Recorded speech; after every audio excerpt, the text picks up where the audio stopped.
What's going on, guys? My name is Triforce Addiction. Welcome back to another COD Mobile video. So today I do want to discuss why I was gone for a pretty long time, and also when I will be back to, fully making videos. So for all of you guys that do know, I was out for military training. I did tell you guys that I joined the National Guard, by extension, the Army. We go through basically the same exact training as people that would normally be active duty. So the basic training is more or less the same. Just I guess the whole entire army experience, at least in terms of like what they call, I guess, TRADOC, is basically the same as everyone. So National Guard, they don't get it any easier than people that are active until they actually get into the big army once they finish their MOS training, and then it becomes easier since they only have to go to their duty station one weekend out of the month. So around February of 2024, well, basically this year, like very early into the year, I did sign up for the military, for National Guard.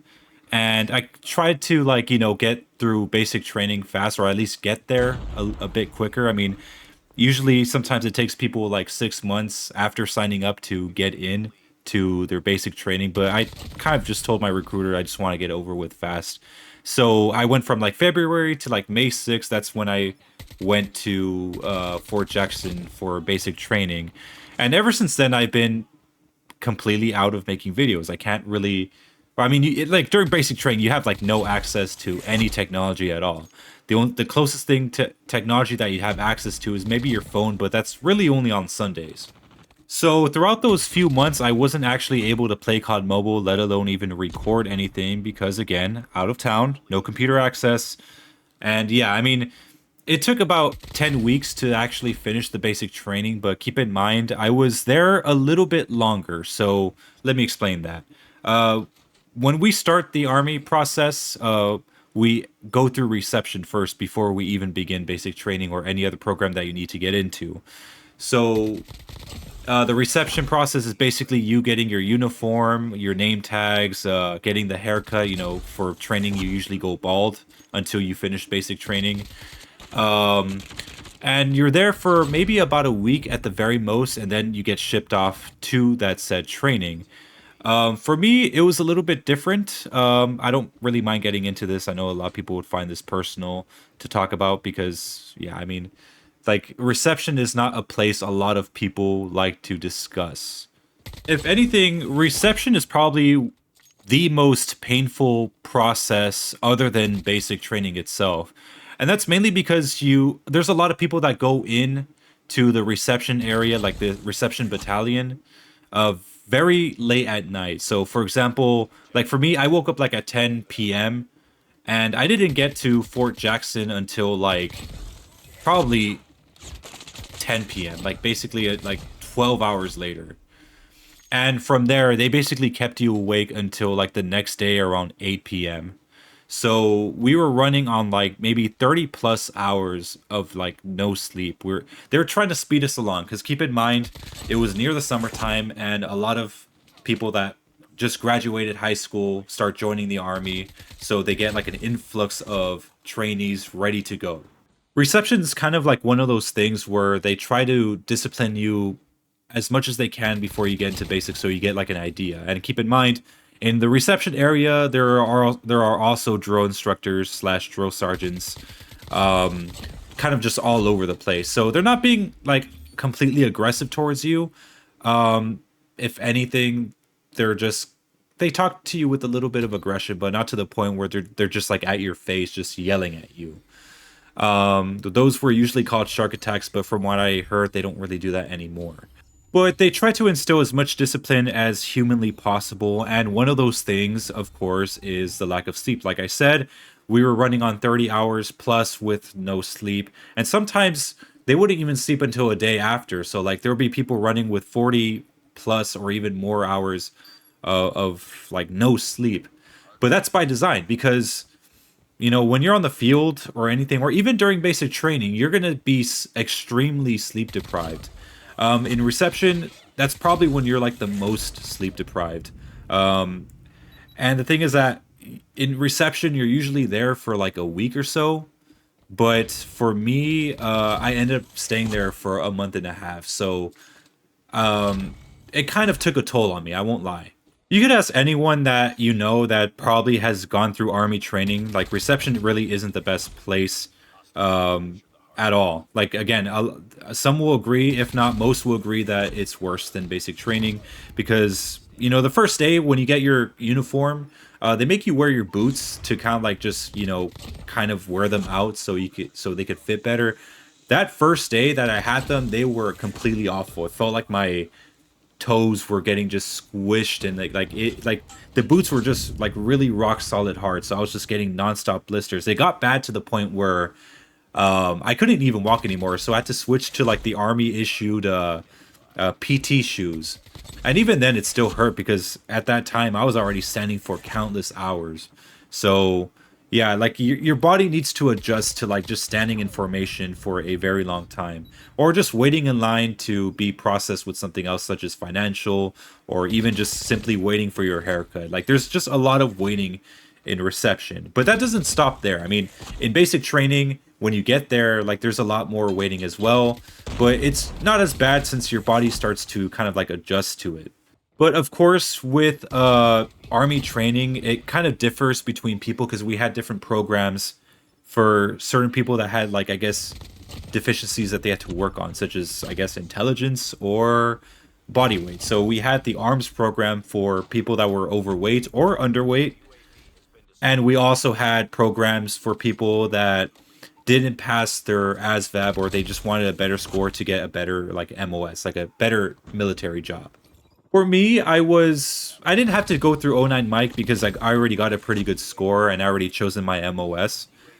But for a lot of people, they had to go through that. So basically, like they would have to like go through like this school, like or like at least get transferred to Fort Moore, or I guess it used to be called Fort Benning, and they would take some courses and just to retake the ASVAB for a better score, and then come back to Fort Jackson to get shipped to basic training there. But for me, I think I told you guys this already, but I'm not really that sure. I was overweight. I At the time I was like 246 pounds. I did lose some weight before prior. I used to weigh like 280, but by the time I reached Fort Jackson, I was at 246. So the arms program, it's basically again for people that are overweight to lose weight before they're ready for basic training. They usually measure your waist or your neck to see whether or not you qualify for basic training. And in my case, I was kept in reception for like about a month and a half, so I was able to just lose all that weight before I even got there. And the reason why I was held back in reception was mainly because the very first week that I was there, I got like extremely sick. And this is something that's, I guess, normal in reception where people start getting sick. A lot of people blame it on the shots that they give you, like the immunization shots. But I think it's just that you're around like different people that may have like COVID, but they didn't know it, so they pass it on to you, and you end up getting extremely sick. For example, like me myself, I ended up having like completely bloodshot eyes, complete green mucus. It was just getting bad to the point where every time I stood up I felt like fainting. I couldn't even sleep properly. I had high fever. So they took me to the sec headquarters to like kind of just have me recover.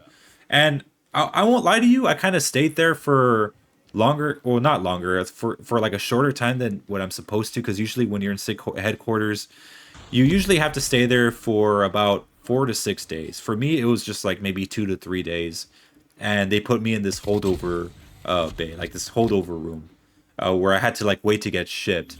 But then another barrier happened where like I had some pain on like I guess on one of my wisdom teeth, so I had to get one of them removed. So that put me on like a profile where I couldn't ship for a few more, like just a week or two.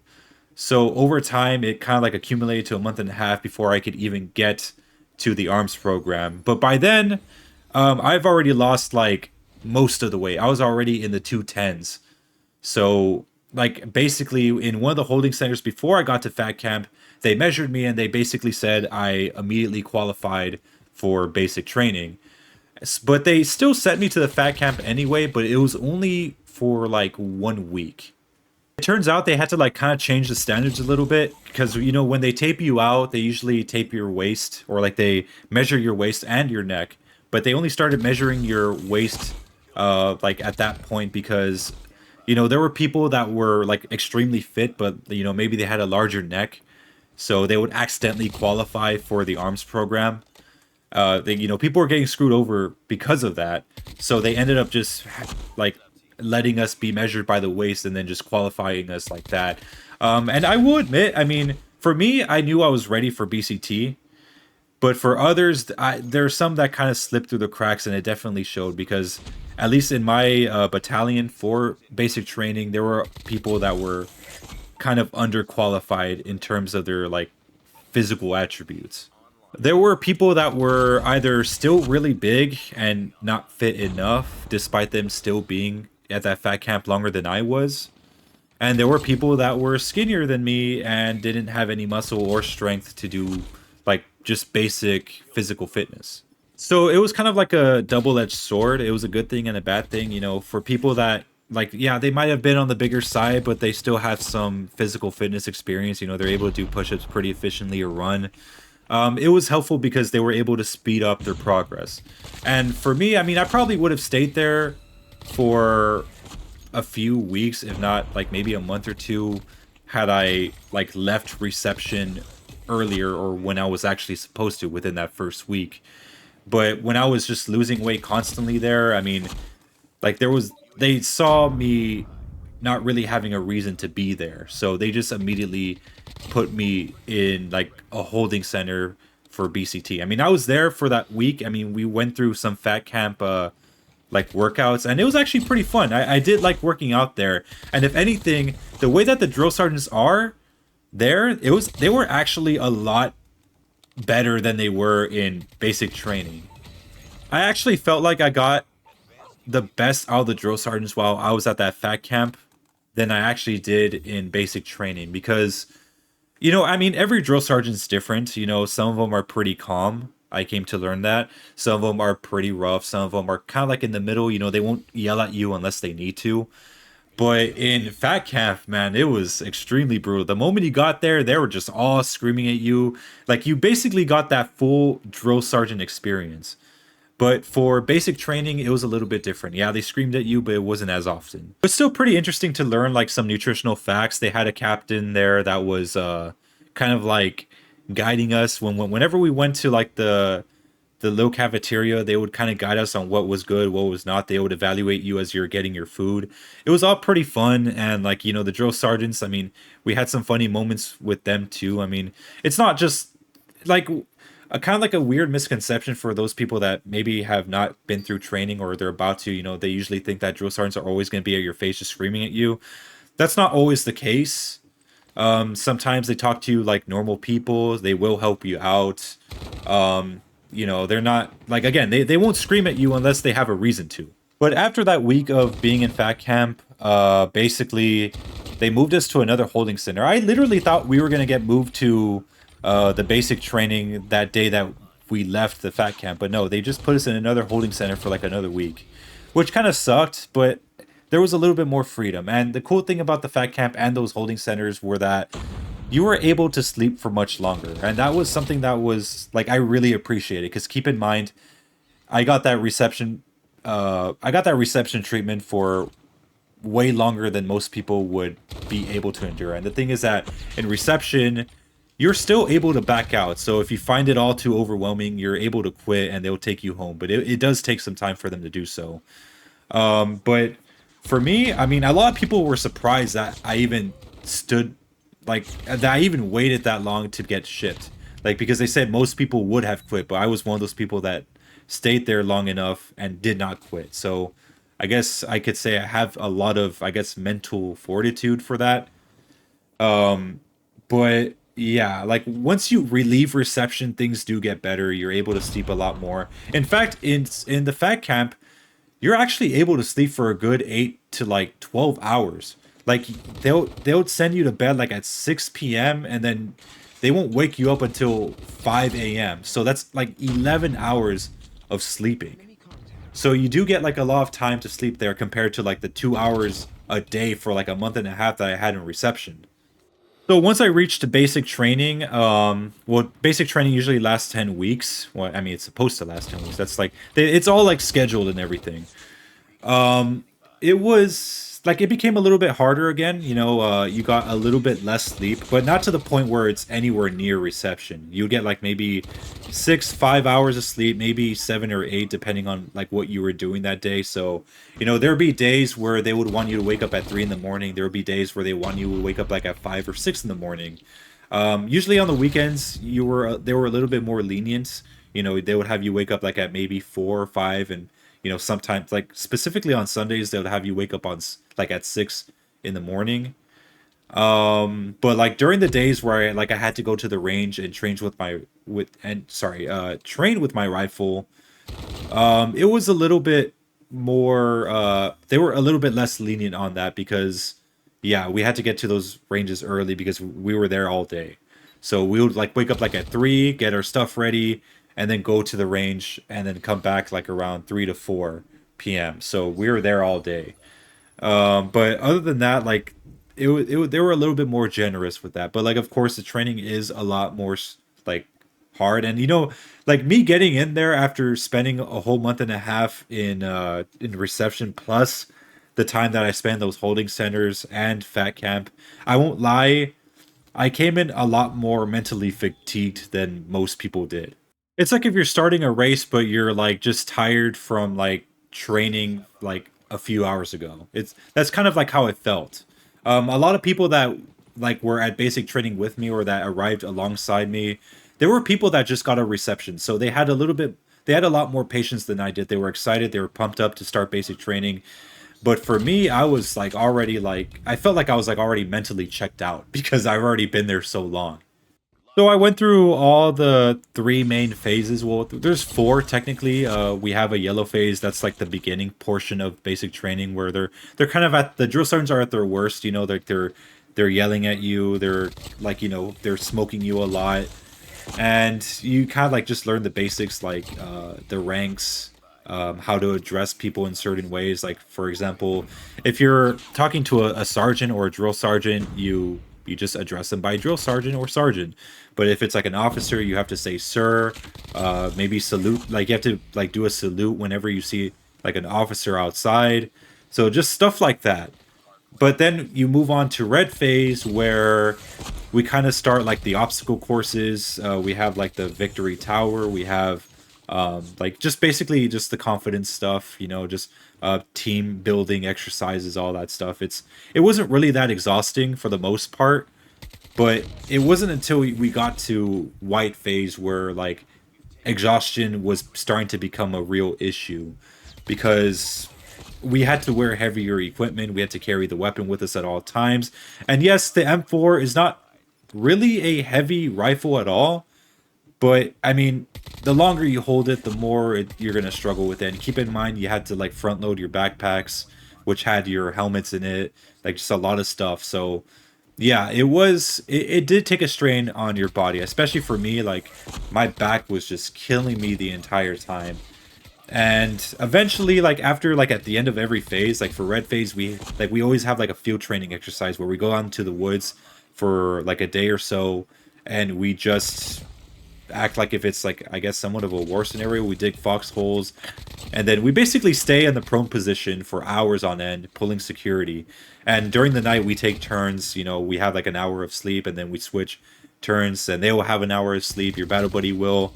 So yeah, we went through that, and like white phase, it was more or less the same thing. For us, it was a bit of a different situation. I would say, because the three FTXs. Well, first off, the red phase FTX is called Hammer. Then the second one, like after you finish white phase, is going to be called Anvil, and then the final one is called the Forge. So the Anvil is like a 2 day field training exercise, while Hammer is just a 1 day, and then the Forge is like a 3 to 4 day field training exercise.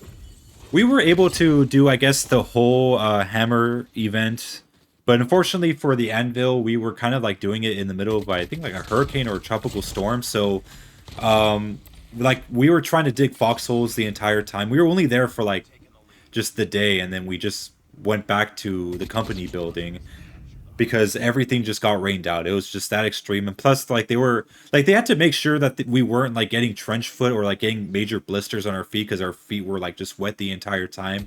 Like our hands were completely wrinkled to like holy shit. But like when we did get back, we did kind of like make up for it. They had us pulling security near the track field, just to at least say that we did that. Like that was basically our Anvil event. Like we were supposed to have like a bunch of other activities during those types of stuff, but we just couldn't get to it. But we did go through the entire forge. Like we started with like a 7 mile ruck, and then we got to the location, and we kind of all like split up. We always have someone with us, so we had to make foxholes, and we were just there for 3 days doing the same thing, pulling security. But there were events that would happen in the middle of the night. You would hear like gunshots, and they weren't from like live rounds, but they were from like blanks. I mean, obviously they're not going to give us live rounds because we could accidentally like shoot one another. Like negligent discharges are a thing. Like drill sergeants will not be happy if you accidentally like fire your weapon, even if it's a blank. If it's a blank, because that very well could have been a real bullet and you could have just accidentally killed someone or give away your position if it was a real scenario.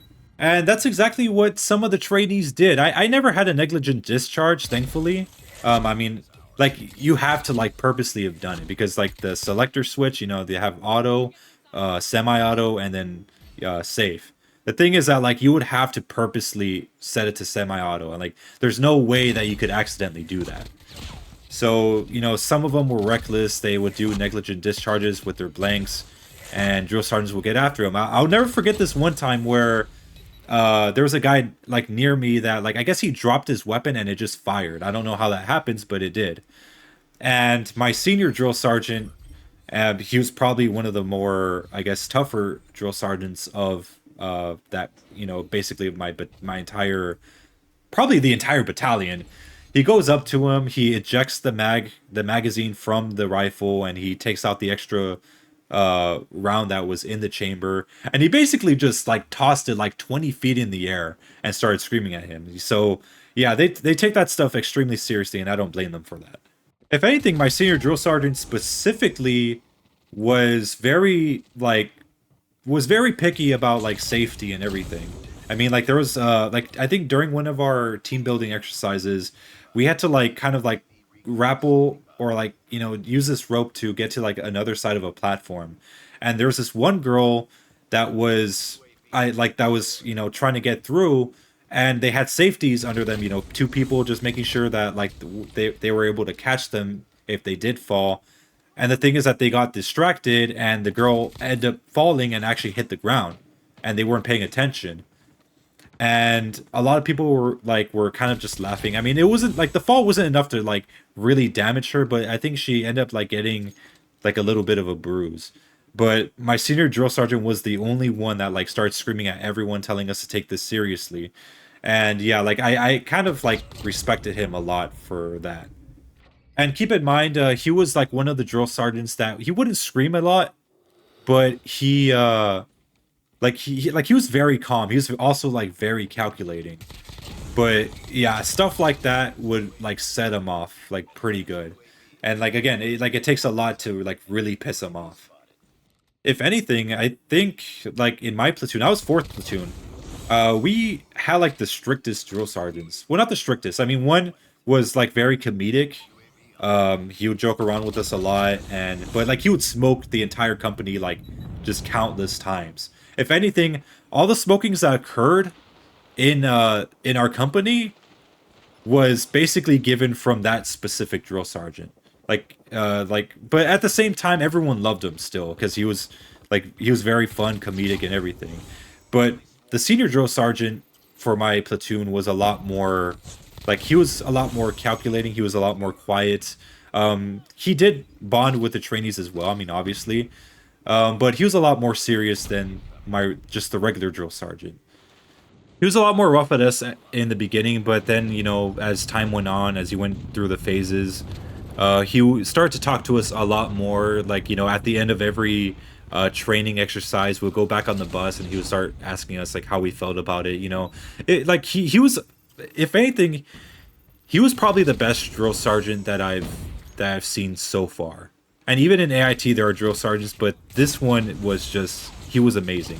And like even during our downtime, let's say we were waiting in line for the cafeteria, he would like stop what he's doing just to like teach us about like land navigation or just just teach us about anything. He was one of the only drill sergeants that did that. But I will admit his smoking was very different, like very unconventional because most drill sergeants would normally just have you do push-ups, stay in the front leaning rest position, or just stay in a squat position. But his was a lot more.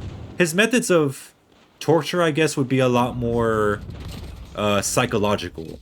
What he would do is that he would like right before we go to sleep, or before they send us to our base to get some rest. He would have us like stand up and go into parade rest for like just stay in that position for hours while he walks around and like any like minor issue that he would see in the formation, he would add like 15 minutes to it. Like it was psychological torture because we were all tired, we just wanted to get to bed, and we just had to like for some reason just stay out there just in one position the entire time, not move while our feet were already hurting from standing all day. Like it was a very psychological thing. My senior drill sergeant was, yeah, like that day that he did that, like everyone feared him. Like no matter, it's like drill sergeants are like designated to certain platoons, right? Every platoon has a regular drill sergeant. Maybe they have two, and then they always have one senior drill sergeant. So like all their platoons had their own people to deal with, and but like for us, or I guess for the entire company, our senior drill sergeant was the one that everyone feared the most. Like even him just walking into a room was enough to get us just all quiet and just all like just starting to break a sweat because we were just so scared of him. He was the one guy you just did not want to mess with. And keep in mind he's a very calm dude, but man, his methods of torture or like in terms of smoking was just something else. But I mean everyone respected him.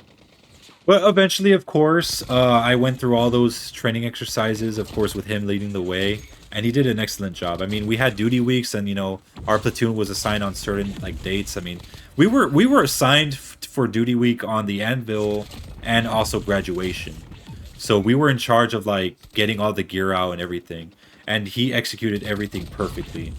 Um, yeah, so like eventually, yeah, I did end up graduating and I moved on to AIT. I know I've been kind of like rambling on for like almost 30 minutes, but yeah. So I finished basic training at around September, like very early September, and then I moved on to AIT. So that's like AIT is different for everyone depending on what MOS that they choose. For me, I chose Signal, so I went to Fort Eisenhower, Georgia, which was basically like an hour away from where my basic training was. So it wasn't a long drive at all. And from there, we had a lot more freedom. We were finally able to have our hair grow out. We were able to, wear civilian clothings once we earned that right. Of course, that's a story for like another day, by the way. But yeah, I mean, my AIT training is almost complete. I've been there for about like 15 to 16 weeks. Usually you're there for about 21, like before you graduate from that MOS training.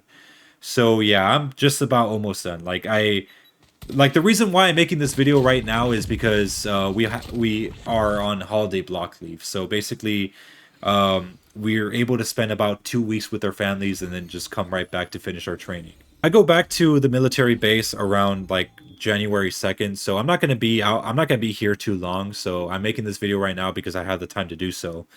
But yeah, it's not for a long time. But keep in mind, I'm almost done with my training. So by the time I come back, it's going to be probably like mid-February. So yeah, it's not going to take me too long to get back. But overall, it's been quite an experience. And of course, I will, like, if I ever do stream, I will talk about it a little bit more. I mean, I don't think I'm like prohibited from talking about any of this stuff. I mean, everyone has had their experience with the military training who's ever signed up. And yeah, I mean, like that's basically what I've been going through. I mean, like I said, I've already been in AIT for 16 weeks. I have been playing COD Mobile, by the way. Like the moment I got there, I ended up buying myself an M2 iPad. Then I later ended up upgrading to a M4 iPad. So I have the most recent model, 13-inch. Everything has been upgraded. I've been playing with like the Switch Pro controller. I caught up with everything. I have everything Ether Crystal. I have all the weapons that I missed. I got them all diamond. And yeah, I've been keeping up with the game. I even have Borealis on everything. So yeah, I mean, I've been able to like, just make up for all the lost time and, able to play with the same friends I have been playing for years. If you guys want, I will make a video on how I felt about COD Mobile, coming back to the game. I would be more than happy to make a video. Just let me know in the comments section. But yeah, like I said, I won't be like I go back to Georgia very soon, like on January 2nd, and then like once I complete my training, I'll be back by like mid-February. And since I'm National Guard, they do have priority with us, so anyone that's National Guard, they kind of just go home like right after graduating. Usually people that are active duty have to stay there a little bit longer for their orders, but since we work with our designated states, they need us immediately, so we get shipped off like right away. Not looking forward to the whole moving all the stuff over there, because they give you like a lot of they give you a lot of shit. Like they give you winter clothes, they give you regular summer clothes. There's just a lot of stuff that you have to pack, a lot of bags they have to carry, and yeah, it's gonna be painful. I honestly just hope that the flight is not a layover flight where I could just go like straight from like Georgia all the way straight to like where I live. I'm hoping that's the case because oh my god, it would be so like just carry the bags. I mean these airports are massive, so like I would have to be walking for a long time carrying all that shit just to like get to the next plane. So yeah, like I'm not looking forward to that. But hey, like it's gonna be over soon. I'm happy I'm finally able to return. Also, by the way, I also did get a gaming PC, kind of like just I guess a pre-built one, from Best Buy. It's like a 4060 Nvidia. Like I'm not really much of a PC guy. It even took me a while to set this shit up. So yeah, I've been able to like upgrade stuff around my apartment, and my aunt actually ended up like renovating a lot of stuff, or not renovating, but like just placing things differently. And it kind of like when I got in here, it kind of felt like I was in someone else's house. But no, it's just she just changed a lot about it. She also like did like some stuff with my car. She changed the engine. All that wear and tear from like DoorDash took a toll on that car. So yeah, she ended up doing that. So I really appreciate her for that, and also appreciate you guys for sticking around, not unsubscribing. I told you guys I will be back, and I will come through with that promise. So yeah, anyways, hope you guys have a wonderful day. Hope you guys have been well. And yeah, anyways, I'll see you guys next time.